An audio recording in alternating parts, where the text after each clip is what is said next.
Pois bem, pessoal, diante da aula que nós tivemos das reflexões que nós realizamos ali acerca da ciência e do senso comum, eu gostaria de resolver conjuntamente com vocês duas questões. Vamos a elas. A primeira delas é do Enem, de 2016, e diz o seguinte: a atividade, atualmente chamada de ciência, tem se mostrado um fator importante no desenvolvimento da civilização liberal.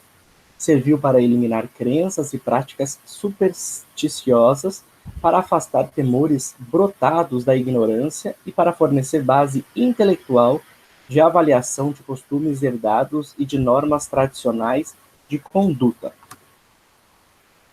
Quais características permitem conceber a ciência com os aspectos críticos mencionados acima do texto? A. Apresentar explicações em uma linguagem determinada e isenta de erros. B. Possuir proposições que são reconhecidas como inquestionáveis e necessárias. C. Ser fundamentada em um corpo de conhecimento autoevidente e verdadeiro. D. Estabelecer rigorosa correspondência entre princípios explicativos e fatos observados. E constituir-se como saber organizado ao permitir classificações deduzidas da realidade. Diante de todas as alternativas, a resposta correta é a letra D. Estabelecer rigorosa correspondência entre princípios explicativos e fatos observados. Por que não a letra A? Apresentar explicações em uma linguagem determinada e isenta de erros. Justamente porque a ciência, muito embora ela apresente um tipo de saber tanto quanto mais seguro, a sua linguagem ela não está isenta, ela não está fechada à superação. O que significa dizer que a linguagem ou a ciência ela precisa estar aberta à própria superação. Talvez essa seja uma das questões uma das alternativas que poderia nos causar certo tipo de desconforto, mas a resposta correta é a letra D, ok? Enem de 2013. Os produtos e seu consumo constituem a meta declarada do empreendimento tecnológico. Essa meta foi proposta pela primeira vez no início da modernidade com uma expectativa de que o homem poderia dominar a natureza. No entanto, essa expectativa, convertida em programa anunciado por pensadores como Descartes e Bacon, e impulsionado pelo iluminismo, não surgiu de um prazer de poder, de um mero imperialismo humano, mas da aspiração de libertar o homem e de enriquecer sua vida física e culturalmente. Autores da filosofia moderna, notadamente Descartes e Bacon, e o projeto iluminista, concebem a ciência como uma forma de saber que almeja libertar o homem das intempéries da natureza. Nesse contexto, a investigação científica consiste em, antes de nós partirmos para as alternativas, eu gostaria de ressaltar para vocês um ponto.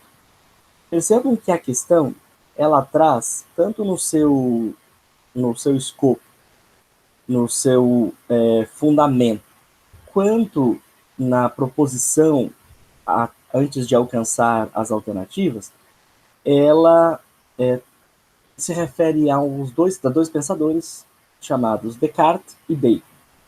Vejam que nós sequer falamos e refletimos nas nossas aulas sobre Descartes e Bacon, René Descartes e Francis Bacon. E a questão, e nem sobre o projeto iluminista, diga-se de passagem.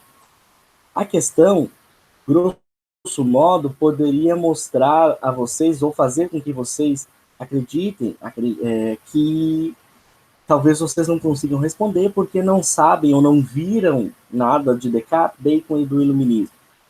E é um grande equívoco, uma vez que a questão ela traz como fundamento esses pensadores, mas não pede, não solicita a vocês um conhecimento específico sobre Descartes, Bacon e muito menos sobre o iluminismo. Vejam só, nesse contexto, a investigação científica, então no contexto da busca cartesiana, da busca baconiana e do projeto iluminista de o que? Aspirar a uma libertação do homem e o enriquecimento da sua vida física e cultural. Esse é o projeto. A pergunta não é nada direcionada acerca de Descartes, Bacon e o projeto iluminista, mas usam esses pensadores e o iluminismo como fundamento para perguntar a vocês acerca da investigação científica. Dito isso, vamos lá. Nesse contexto, a investigação científica consiste em, letra A, expor a essência da verdade e resolver definitivamente as disputas teóricas ainda existentes. É um grande equívoco, né? Resolver definitivamente. Letra B, oferecer a última palavra acerca das coisas que existem e ocupar o lugar que outrora foi da filosofia. Vejam que o texto sequer fala sobre isso e a investigação científica, talvez, grosso modo, não se arrogue, não seja a sua tarefa ocupar o lugar da filosofia. C. Ser a expressão da razão e servir de modelo para outras áreas do saber que almejam um progresso. Parece fazer sentido.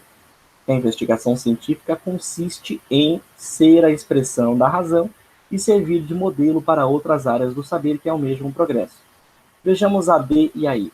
A investigação científica consiste em explicar as leis gerais que permitem interpretar a natureza e eliminar os discursos éticos e religiosos.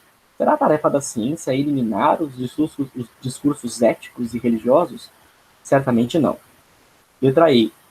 A investigação científica consiste em explicar a dinâmica presente entre os fenômenos naturais e impor limites aos debates acadêmicos.